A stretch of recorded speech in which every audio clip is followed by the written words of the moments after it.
Pai, do Filho e do Espírito Santo. Amém. O anjo do Senhor anunciou Maria e ela concebeu do Espírito Santo. Ave Maria, cheia de graça, o Senhor é convosco. Bendita sois vós entre as mulheres, bendito é o fruto do vosso ventre, Jesus. Santa Maria, Mãe de Deus, rogai por nós, pecadores, agora e na hora de nossa morte. Amém.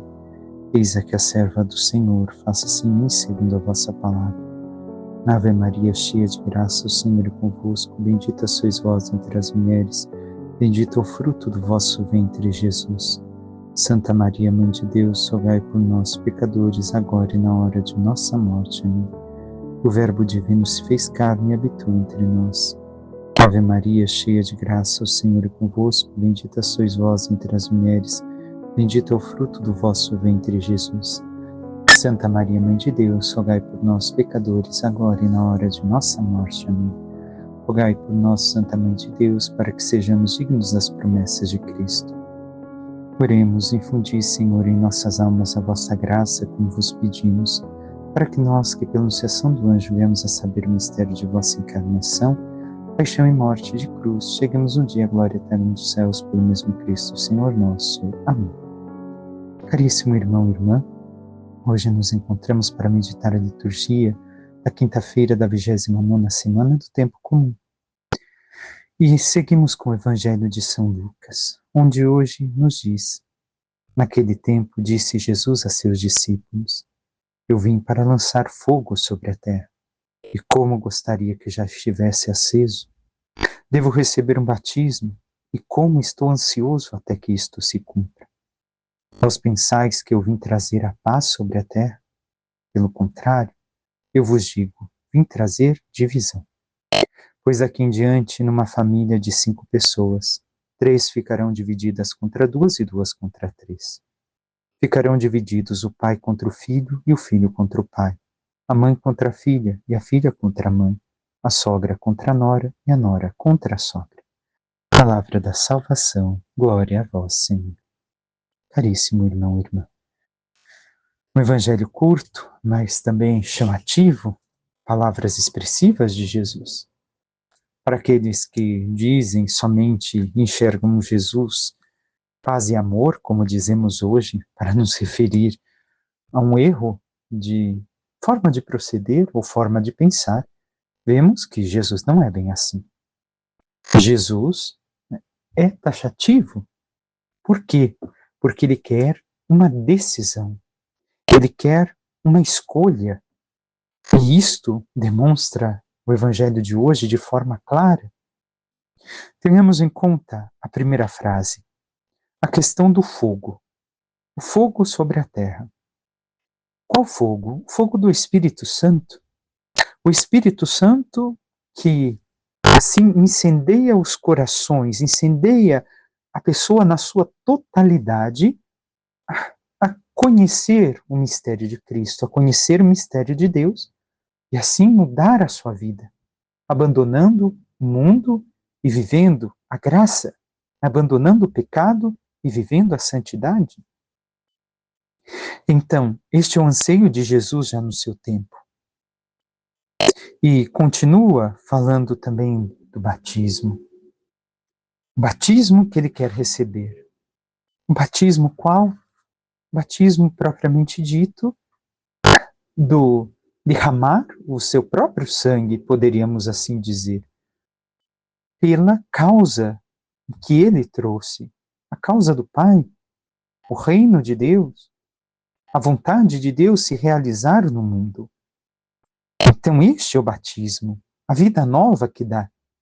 Porque recordemos, o batismo é uma morte por afogamento e que dá uma vida nova na graça de Deus. Este batismo, no caso, é a própria morte dele pela causa da salvação da humanidade, para que a humanidade se converta, para que a humanidade se salve. E logo em seguida ele fala: pensais que vim trazer a paz sobre a terra? Pelo contrário, vim trazer a divisão. Aqui, propriamente, o Senhor está falando no sentido da paz, como nós dizemos. A paz no sentido de ser a união, a harmonia entre as pessoas. Não, ele não veio trazer essa paz. Traz sim. De que modo? Basta olharmos as santas famílias, os santos da antiguidade, ou, por exemplo, Santa Mônica, Santo Agostinho, ou depois São João, Dom Bosco e sua mãe, Margarita, e ainda podemos ver a família de Santa Teresinha. Aqueles que estão vivendo o batismo, vivendo o fogo do Espírito Santo, a transformação divina em suas vidas, vivem esta paz também, esta harmonia. Nós sabemos que não é bem assim. A maior parte das vezes não acontece. Por quê? Porque Deus respeita a liberdade humana. Deus não é um intruso que impõe. Recordemos uma vez mais, ele propõe, não impõe nada. E assim, respeitando a liberdade, alguns tomam a decisão de seguirem ao Cristo, seguirem a vida da fé e da santidade, outros não. E esta é a divisão. A primeira divisão, recordemos de quando meditamos, foi o que o próprio Jesus trouxe de antes dele e depois dele. Antes de Cristo, como nós dizemos, e depois de Cristo, as coisas já não são a mesma, porque ele nos revelou o rosto do Pai, ele nos mostrou o como chegarmos à salvação. E por isso, há um antes e um depois de Cristo. E um antes e depois também que podemos reconhecer a nossa vida em fase de conversão, o quando vivíamos para uma vida meramente natural e quando passamos a conhecer a vida sobrenatural, a vida da graça. Já, já não é mais a mesma coisa as nossas vidas, se realmente nos entregamos a Deus. E assim, o Senhor mostra essa divisão que inicia aqui, com o antes e depois de Cristo, com a mudança do nosso antes e depois também da presença dele em nossa vida. Mas tenhamos em conta que é impossível ficar indiferente diante dele. Todos que conhecem a Cristo ou tomam uma decisão a favor ou tomam uma decisão contra. E assim sabemos que a humanidade hoje caminha, em grande maioria, contra Cristo, contra a salvação. Não querem, se opõem, não querem a santidade. E até mesmo nos lugares onde estamos presentes, podemos reconhecer pessoas que estão a favor ou contra a verdade do Evangelho, os sacramentos da Igreja. E assim, tendo em conta, vemos que a divisão é produzida pela malícia do homem, que logo depois segue Jesus dizendo a questão da família estar dividida dentro, ao interno desta. Por quê? Porque muitas vezes, por malícia humana, alguns enxergam um Cristo que não é o Cristo verdadeiro, que não é aquele Cristo que iluminou e ilumina a igreja, que ilumina a vida dos santos. Querem, como dissemos ainda há pouco, um Cristo paz e amor, um Cristo light, um Cristo que não é bem assim, espera, os tempos são modernos, o Cristo também, se vivesse hoje, falaria coisas diferentes. E assim podemos colocar tantas outras formas. Um Cristo ideologista, qualquer que seja a ideologia, porque hoje temos inúmeras, este não é o verdadeiro Cristo. E assim nasce a divisão pela malícia do homem, pela malícia humana, onde cada um quer inventar o Cristo que se adequa à sua vontade e não quer se adequar mais à verdade de Cristo e à verdade do Evangelho. Mas tenhamos em conta a questão da divisão. É bom ou não? Bem, depende. Dependendo da questão, se não é relativo a mudar a expressão da fé e a verdade do Evangelho, não é boa. Aliás, não é boa porque não podemos mudar estas coisas. Mas Agora, em outras coisas que são dissonâncias pessoais, ela é ruim. Mas tenhamos em conta que não podemos levar isto na divisão, por exemplo, da humanidade entre bons e maus, que nós, não somos nós que dividimos, mas no simples olhar dos homens e mulheres bons que praticam a vida de virtudes, buscam a santidade, e daqueles que vivem a vida de pecado e a vida dos vícios. Nós não podemos, assim, tentar buscar uma união de ambos os lados. É impossível. Suprimir as virtudes para viver os vícios? Jamais. Suprimir as coisas que são boas para viver as coisas ruins que destroem o homem? Nos vícios de pecado, em qualquer área que seja? Jamais. Então, é impossível trazer uma união nestes quesitos. E nós temos buscado viver uma união aí? Uma união onde não podemos? Querendo, para trazer uma união humana, prescindir de viver as virtudes e as graças que o Senhor Deus nos propõe, para que assim nos acomodemos e entremos num consenso, bem, não é bem assim, tenhamos em conta. Não, não podemos, irmão e irmã. Vivamos, mesmo que isso, em alguns momentos, cause divisão humana. E entendamos que Cristo não propõe a divisão, mas ele é a causa da divisão. Ou se está com ele, ou se está contra ele. E nós somos chamados a estar com ele e não contra. Aqueles que se oporão ao Cristo e à nossa forma de viver, o que nos cabe é rezar por eles, por suas conversões, e continuar proclamando a verdade do Evangelho. Mas não abandonarmos Cristo para viver uma mera união humana que poderá causar a nossa destruição eterna. O Salmo 1 diz, é feliz quem a Deus se confia. E inicia, bem-aventurado é todo aquele que não anda conforme o conselho dos perversos, que não entra no caminho dos malvados, nem junto aos zombadores vai sentar-se, mas encontra seu prazer na lei de Deus e a medita dia e noite sem cessar. Logo em seguida continua, eis que ele é semelhante a uma árvore que à beira da torrente está plantada. O que é importante deste salmo? Primeiro que voltamos também ao Evangelho.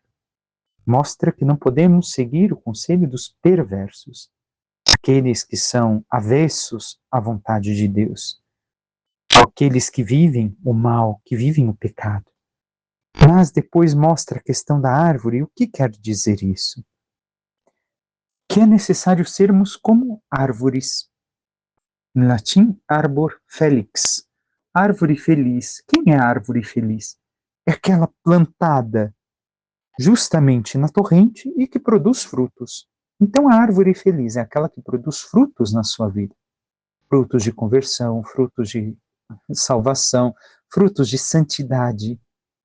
Estes são felizes. E temos sido nós felizes em Deus, vivendo na sua palavra, na sua graça? Por fim, a primeira leitura de São Paulo aos Romanos continua. Irmãos, uso uma linguagem humana por causa da vossa limitação. Outrora, oferecestes vossos membros como escravos para servirem à impureza e à sempre crescente desordem moral. Pois bem, agora colocai vossos membros ao serviço da justiça, em vista da vossa santificação. Quando éreis escravos do pecado, estáveis livres em relação à justiça. Que frutos colhieis então de ações das quais hoje vos envergonhais? Pois o fim daquelas ações era a morte.